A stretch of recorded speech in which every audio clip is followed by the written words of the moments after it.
You know, I wasn't really going to cover this initially. I didn't really think that I wanted to talk about it in a video, but I got a whole bunch of comments asking to discuss this little topic over here, and I ended up finding a little video on the Sportsnet YouTube channel where this kind of thing is discussed a little bit more in depth. So that's what we're talking about here in this video. Let's talk today about Nail Yakupov and Brian Burke's very negative experience interviewing him before the 2012 NHL Entry Draft. Now, this video is titled, in the words of Brian Burke, the worst draft interview ever. Of course, this is from his own perspective. Now, this was brought up earlier because of the Spittin Chiclets podcast. Now, we've talked about Spittin Chiclets before. We used them as a source for the Matthew Barzal Habs offer sheet thing that Elliot Friedman talked about on that podcast. But recently, Spittin Chiclets had Brian Burke as a guest. And on the podcast, they started talking about the 2012 NHL Entry Draft and how the Maple Leafs, the team that Brian Burke was general managing at the time, took Morgan Rielly 5th overall. They had Rielly as the first overall pick on their draft board, and by the time that draft came, there was some debate as to who would ultimately go first overall. Yakupov was in that conversation. Rielly was a guy that some people were talking about, maybe Ryan Murray as well as another big defender prospect, but the Leafs had Rielly number 1 on their draft board, and as the conversation continued, they ended up talking about Nail Yakupov.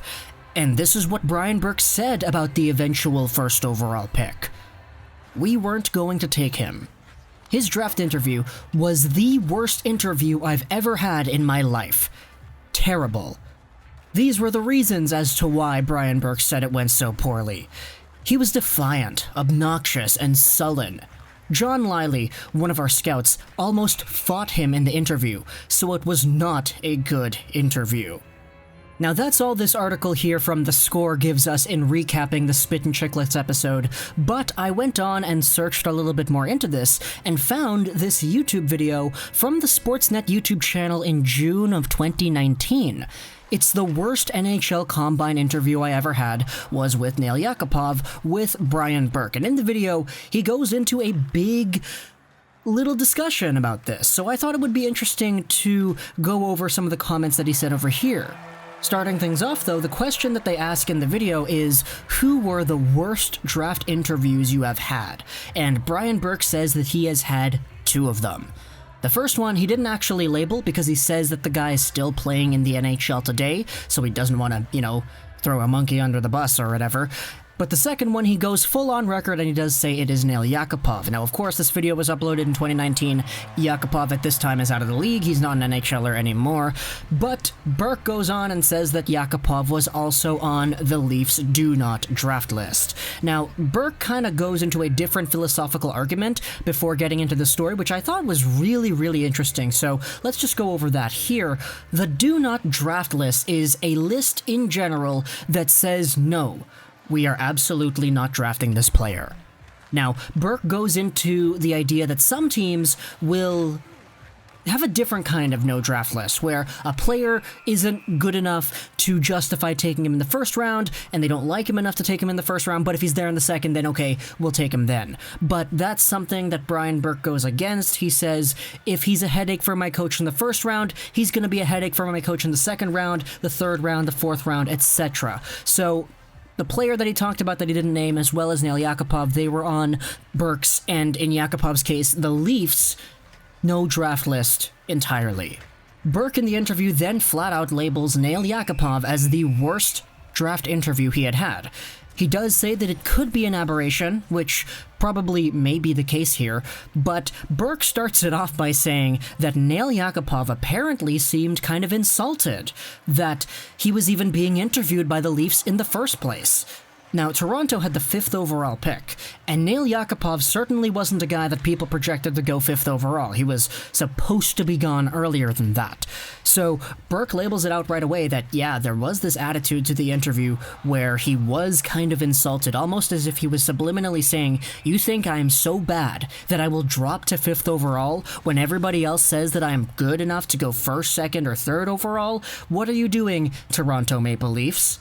And Burke says that that set a bad tone for the interview. Later on in the video, he kind of brings up the same story that he did in Spittin Chiclets, where one of their scouts, according to Burke in the YouTube video, almost got into a fight with Yakupov, and he said that he thought his scout was going to end up hitting him because Yakupov refused to answer a question, and when asked why, Yakupov said that he didn't feel like answering it.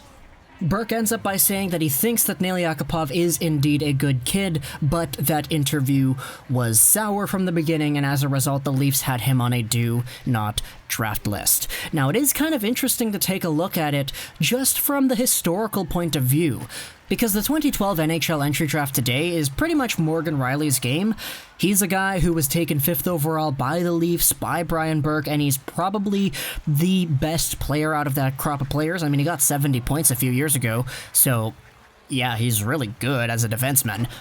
And with the way that Nail Yakupov has turned out in the NHL and now out of the NHL, you could definitely make the argument that Brian Burke made the right call.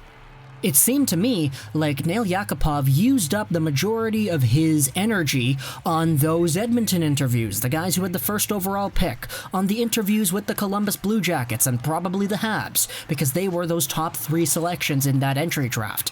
From my perspective, the Leafs interviewing Yakupov, in Yakupov's point of view, was a waste of time. So it is somewhat understandable to see why a player wouldn't take the interview seriously if there's no realistic chance that that team is going to be available to select you, but at the same time, there's a thing called professionalism, man. You gotta actually treat everybody the same way. You can't be picking favorites in a professional environment like this, especially in a scenario where you could be deciding your own future based off of how these interviews go. So it's not surprising to me, but at the same time, come on. I get that he was 17, 18 in that draft interview, but you gotta be better than that. With this discussion, though, a lot of people I saw on Twitter were talking about Nail Yakupov and other teams that may have had him on a do-not-draft list. The Leafs were the only ones so far, from my research at least, to have gone out and say, yeah, we didn't have him on our list.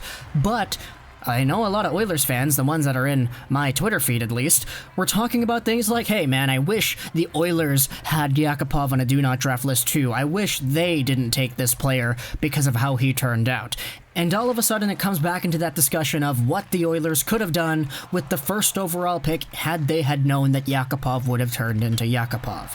It's not like the 2012 entry draft was all too great either. In the top 10 you have Yakupov, who is not in the NHL, Ryan Murray, who's been injured so much that he's not really as valuable as he could have been, Alex Galchenyuk, who is just... yeah, he's Galchenyuk, I'll give you that. Griffin Reinhart, who I don't even think is in the league anymore, Morgan Rielly, who is a legit star, Hampus Lindholm, who I'm going to be honest is a very good defenseman, Matt Dumba, who is a very good defenseman, Derek Pouliot, who is terrible. Yeah, I'm not even going to sugarcoat it. Derek Pouliot is bad. Jacob Trouba, Slater Cuckoo, and then you have some forwards over there. Forsberg, who is good. Grigorenko, who is out of the league. Gergensons, who was good for a time, but who is out of the league now. Hurdle, then Vasilevsky, who is a goaltender. So the 2012 draft wasn't really filled with too many great players in general. So if the Oilers did have that hindsight, they did know that Yakupov would become Yakupov, what other possibilities could they have had? If you put on your 2020 goggles and you try to look at this draft again, what if they took Philip Forsberg? How would that guy look playing alongside McDavid? What would have happened if they took Andrei Vasilevsky and had a number 1 goaltender today? Probably the best goaltender in the league, if not for Tuukka Rask this season. Things would have been so different if Nail Yakupov's pick was just used on somebody else. But the idea that one team already said no, we are not going to draft Yakupov, definitely kind of sours it a little bit more for the team that did, and the team that had to suffer through this weird development path that ultimately took this number 1 overall pick back to Russia in the KHL, where he's not even the best player on his own team either. So Oilers fans, comment down below what you think. This is a really weird discussion, but it's an interesting one nonetheless. Brian Burke legitimately had the worst NHL draft interview in his career with Nail Yakupov, so comment down below all your thoughts in the comments. I know there's a lot of people that like talking about this player, so have at it, folks, while you can. I hope you enjoyed this video. Trolls99, and bye.